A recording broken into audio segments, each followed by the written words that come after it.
Hello, I'm Doug, and this is W Squad Bedtime Stories. Tonight, I'll be reading Chapter 10 from The Wonderful Wizard of Oz by L. Frank Baum. If you enjoy listening to these, please let me know.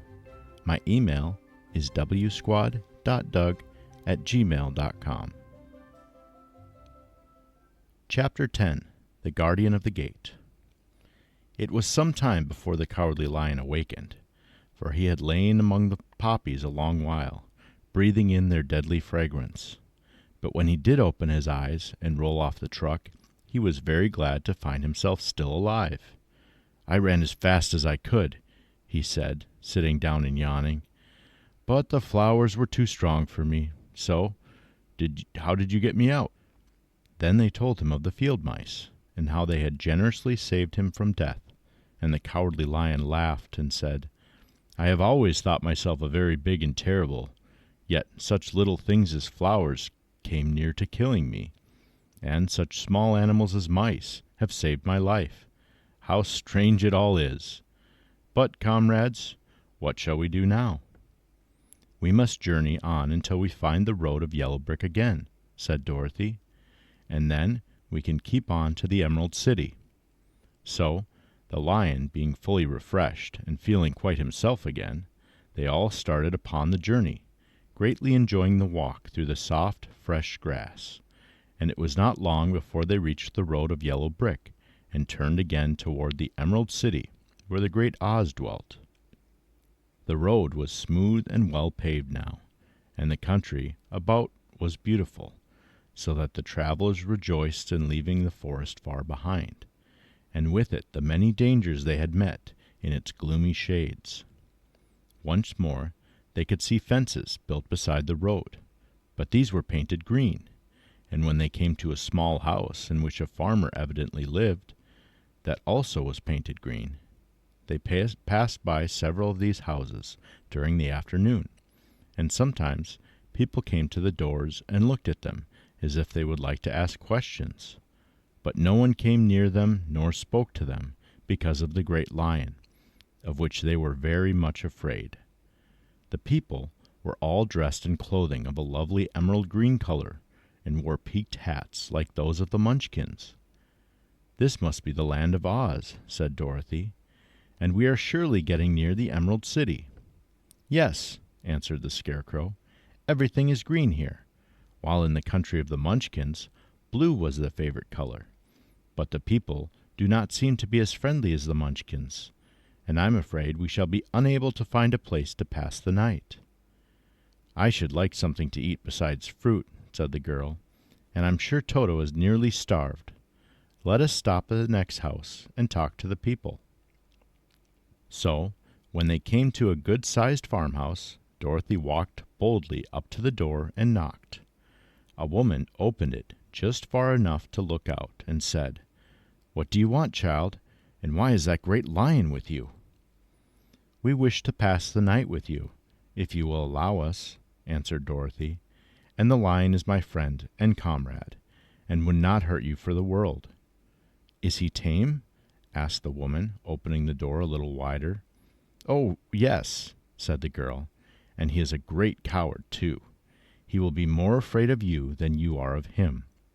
"Well," said the woman, after thinking it over and taking another peep at the lion, "if that is the case, you may come in, and I will give you some supper and a place to sleep." So they all entered the house, where there were, besides the woman, 2 children and a man. The man had hurt his leg, and was lying on the couch in a corner. They seemed greatly surprised to see so strange a company, and while the woman was busy laying the table, the man asked, "Where are you all going?" "To the Emerald City," said Dorothy, "to see the great Oz." "Oh, indeed!" exclaimed the man. "Are you sure that Oz will see you?" "Why not?" she replied. "Why, it is said that he never lets anyone come into his presence. I have been to the Emerald City many times, and it is a beautiful and wonderful place, but I have never been permitted to see the great Oz, nor do I know of any living person who has seen him." "Does he never go out?" asked the Scarecrow. "Never. He sits day after day in the great throne room of his palace, and even those who wait upon him do not see him face to face." "What is he like?" asked the girl. "That is hard to tell," said the man thoughtfully. "You see, Oz is a great wizard, and can take on any form he wishes, so that some say he looks like a bird, and some say he looks like an elephant, and some say he looks like a cat. To others he appears as a beautiful fairy, or a brownie, or in any other form that pleases him. But who the real Oz is, when he is in his own form, no living person can tell." "That is very strange," said Dorothy, "but we must try in some way to see him, or we shall have made our journey for nothing." "Why do you wish to see the terrible Oz?" asked the man. "I want him to give me some brains," said the Scarecrow eagerly. "Oh, Oz could do that easily enough," declared the man. "He has more brains than he needs." "And I want him to give me a heart," said the Tin Woodman. "That will not trouble him," continued the man, "for Oz has a large collection of hearts of all shapes and sizes." "And I want him to give me courage," said the Cowardly Lion. "Oz keeps a great pot of courage in his throne room," said the man, "which he has covered with a golden plate to keep it from running over. He will be glad to give you some." "And I want him to send me back to Kansas," said Dorothy. "Where is Kansas?" asked the man with surprise. "I don't know," replied Dorothy sorrowfully, "but it is my house, and I'm sure it's somewhere." "Very likely. Well, Oz can do anything, so I suppose he will find Kansas for you. But first you must get to see him, and that will be a hard task, for the great Oz does not like to see anyone, and he usually has his own way. But what do you want?" he continued, speaking to Toto. Toto only wagged his tail, for, strange to say, he could not speak. The woman now called to them. Supper was ready, so they gathered around the table, and Dorothy ate some delicious porridge and a dish of scrambled eggs and a plate of nice white bread, and enjoyed her meal. The lion ate some of the porridge, but did not care for it, saying it was made from oats, and oats were food for horses, not for lions. The Scarecrow and the Tin Woodman ate nothing at all. Toto ate a little of everything, and was glad to get a good supper again.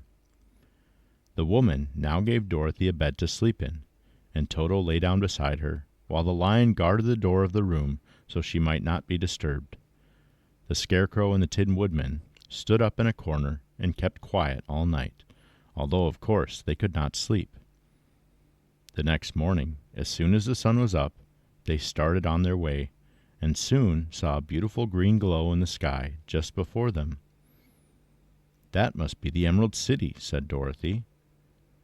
As they walked on, the green glow became brighter and brighter, and it seemed at last they were nearing the end of their travels. Yet it was afternoon before they came to the great wall that surrounded the city. It was high and thick and of a bright green color.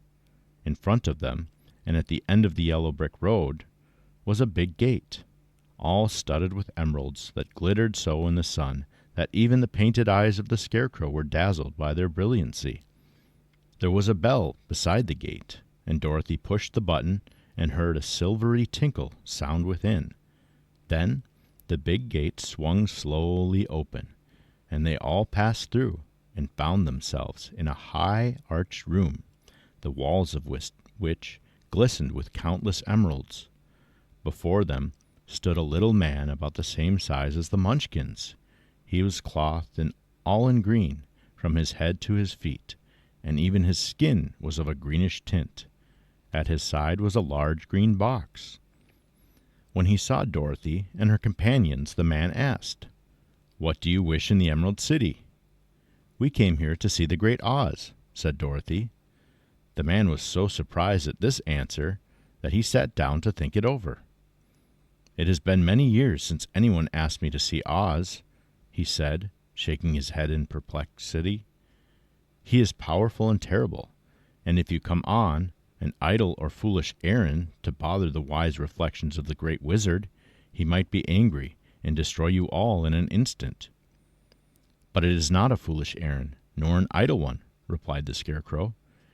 "It is important, and we have been told that Oz is a good wizard." "So he is," said the Green Man, "and he rules the Emerald City wisely and well. But to those who are not honest, or who approach him for curiosity, he is most terrible, and few have ever dared ask to see his face. I am the guardian of the gates, and since you demand to see the great Oz, I must take you to his palace. But first you must put on the spectacles." "Why?" asked Dorothy. "Because, if you did not wear the spectacles, the brightness and glory of the Emerald City would blind you. Even those who live in the city must wear spectacles night and day. They are all locked on, for Oz so ordered it when the city was first built, and I have the only key that will unlock them." He opened the big box, and Dorothy saw that it was filled with spectacles of every size and shape. All of them had green glasses in them. The guardian of the gates found a pair that would just fit Dorothy and put them over her eyes. There were 2 golden bands fastened to them that passed around the back of her head, where they were locked together by a little key that was at the end of a chain the guardian of the gates wore around his neck. When they were on, Dorothy could not take them off, had she wished, but of course she did not wish to be blinded by the glare of the Emerald City, so she said nothing. When the Green Man fitted spectacles for the Scarecrow and the Tin Woodman and the Lion and even little Toto, and all were locked fast with the key. Then the guardian of the gates put on his own glasses and told them he was ready to show them to the palace.